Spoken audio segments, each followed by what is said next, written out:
Hello बच्चों, हम पढ़ रहे थे चालक आवेश तथा चुंबकीय क्षेत्र। अब इस चालक आवेश तथा चुंबकीय क्षेत्र चैप्टर में हम पढ़ने वाले परिमित लंबाई के सीधे चालक तार के कारण किसी पॉइंट पर उत्पन्न चुंबकीय क्षेत्र। देखो, परिमित लंबाई का चालक तार होता क्या है? परिमित लंबाई यानी कोई जो लंबाई होगी तार की वो निश्चित होगी।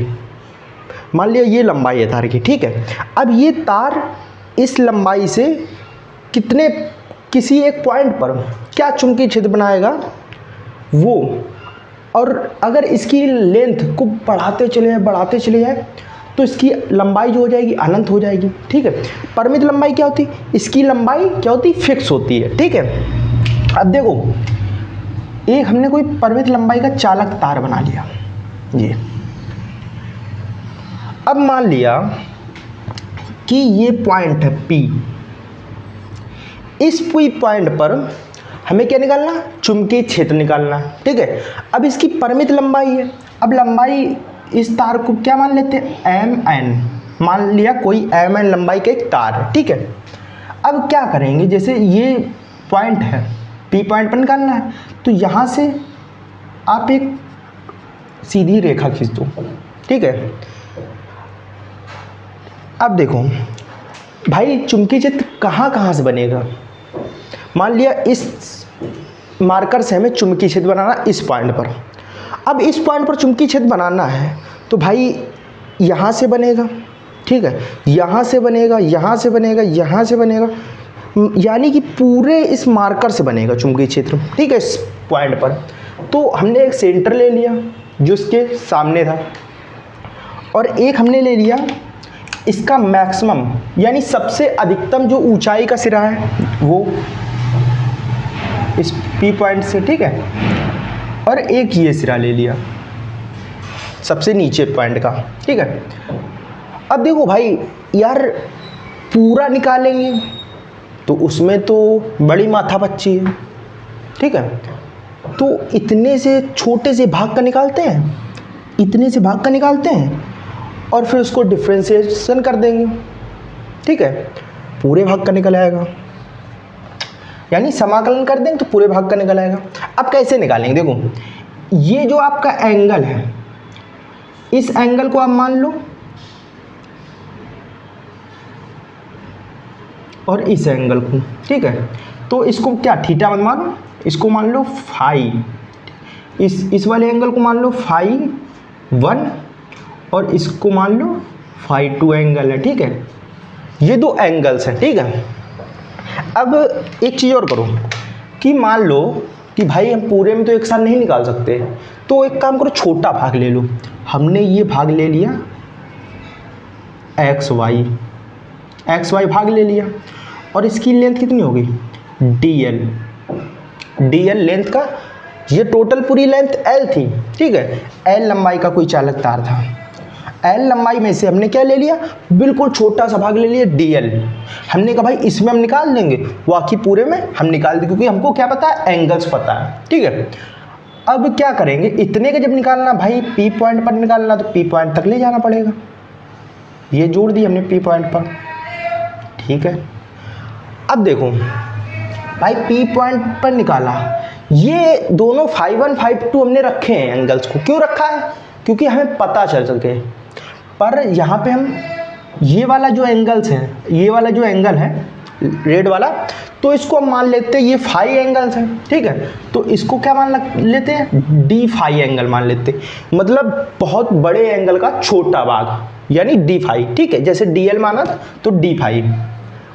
अब एक ये जो x है, ठीक है, अब ये x है, तो x पर एक लंब डाल दो, ये आपका लंब हो गया, दोनों साइड 90 डिग्री एंगल्स, ठीक है। अब 90 डिग्री एंगल, और ये आपका थीटा कोण है, ठीक है। कोई एंगल है थीटा, ये दोनों 90 डिग्री, और इस पॉइंट को आप मान लो कोई E पॉइंट है ये, ठीक है। अब देखो प्रूवमेंट कैसे करेंगे। ये एक्स वाई था, इसको O मान लो, ठीक है। O बिंदु, सारे बिंदु हो गए ना? हाँ, हो गए। अब देखो, हम इसको सॉल्व करते हैं। इसको सॉल्व करेंगे तो क्या होगा कि हमें इसका चुंबकीय क्षेत्र पता चल जाएगा।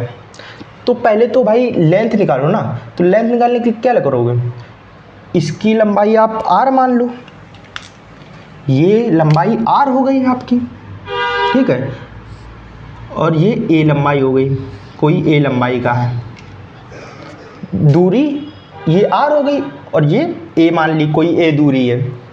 अब देखो ये जो एक देखो ये ट्रायंगल बन रहा है, तो ट्रायंगल एक्स वाई जेड से, अब एक्स वाई जेड माना है, तो भाई ये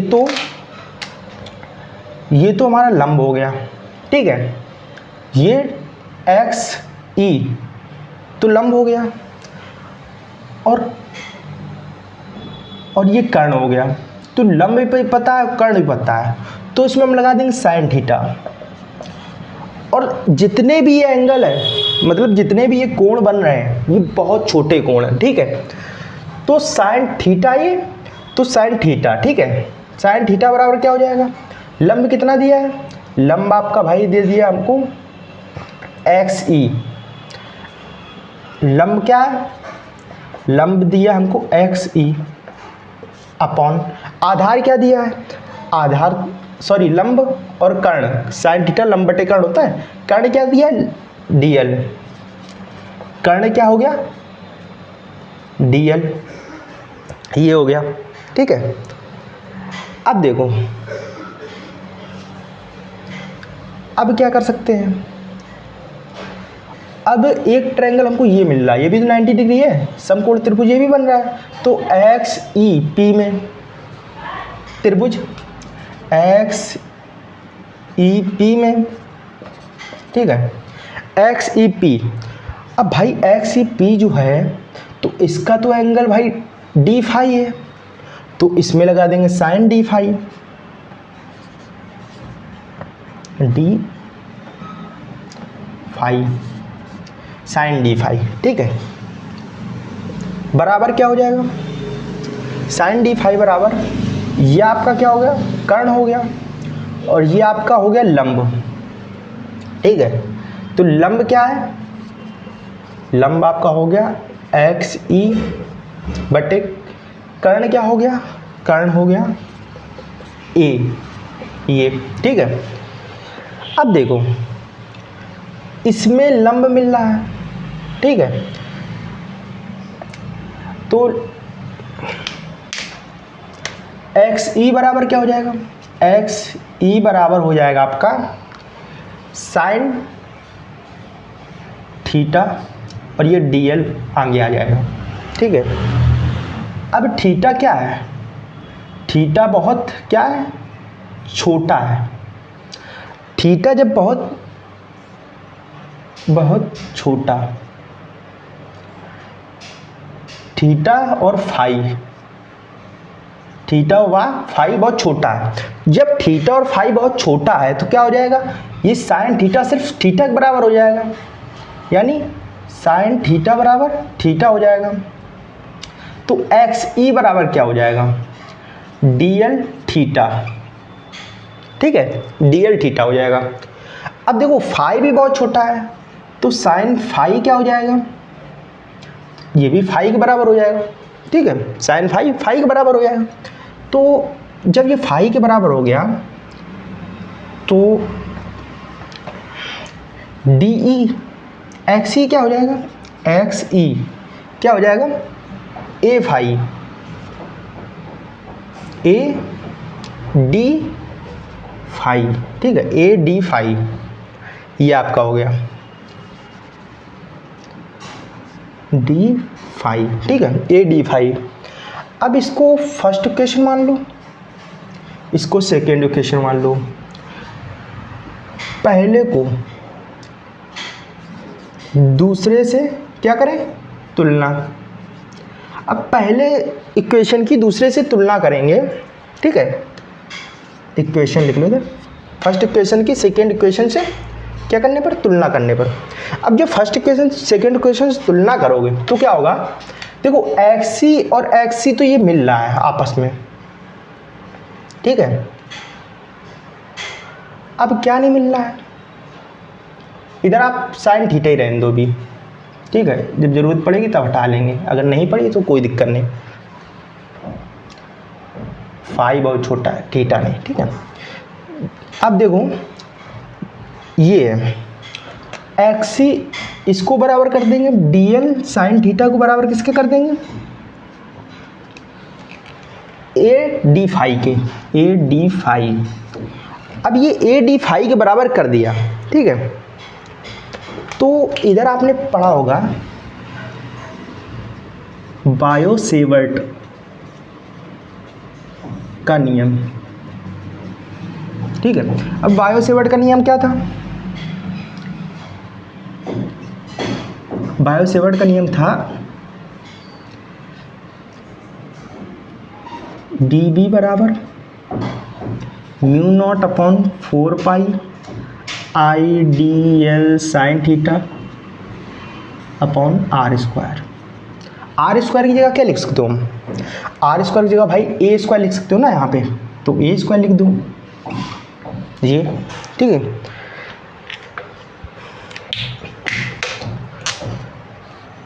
अब देखो हमने देखो जो डी एल साइन थीटा था, डी एल साइन थीटा, इसको हमने वापस साइन थीटा क्यों लिख दिया, क्योंकि भाई हमें यहाँ फ़ायदा हो रहा है इससे, तो हम इसकी जगह क्या लिख सकते हैं, इसकी जगह हम लिख सकते हैं ये A D phi, D B बराबर mu naught upon 4 pi into I A D phi, A D phi upon A square. भाई ए स्क्वायर तो ये हो गया, ठीक है, ए स्क्वायर। अब ए से एक ए कैंसिल, बचा क्या, आई डी फाई बाई ए, ये बचा। अब देखो भाई ए की वैल्यू कैसे निकालेंगे, तो भाई ए की जो वैल्यू होगी हम इससे निकाल सकते हैं ना, एक्स ओ पी ट्रायंगल से। कौन सा triangle, triangle X O P में। अब एक्स ओ पी में लगाएंगे तो भाई हमको क्या क्या दिया है, हमको ये दिया है लंब, ठीक है, और ये दे दिया है कर्ण।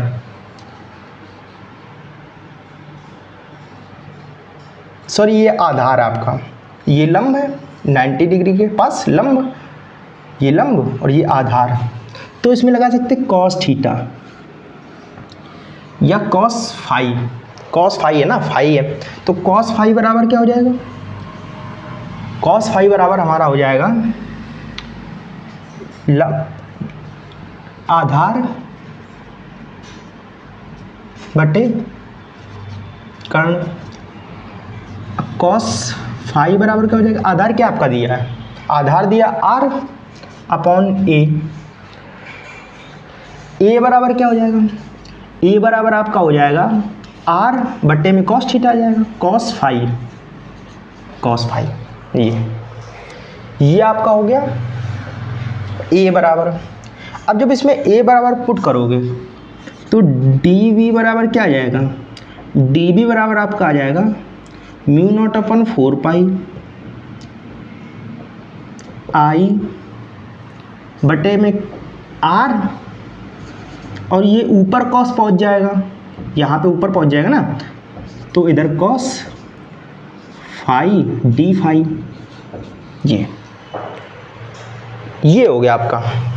अब देखो यहाँ से कर लो,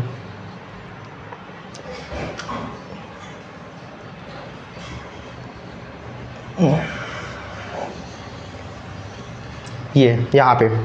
अब जो ये डी फाई है इसमें दोनों पक्षों का समाकलन कर दो। क्या करेंगे, इसको थोड़ा यार मेट लो, जगह नहीं है, ठीक है, आप लिख तो चुके होगे, या फिर इसी को आगे लिख देते हैं। यहाँ पे क्या लिखा था, डी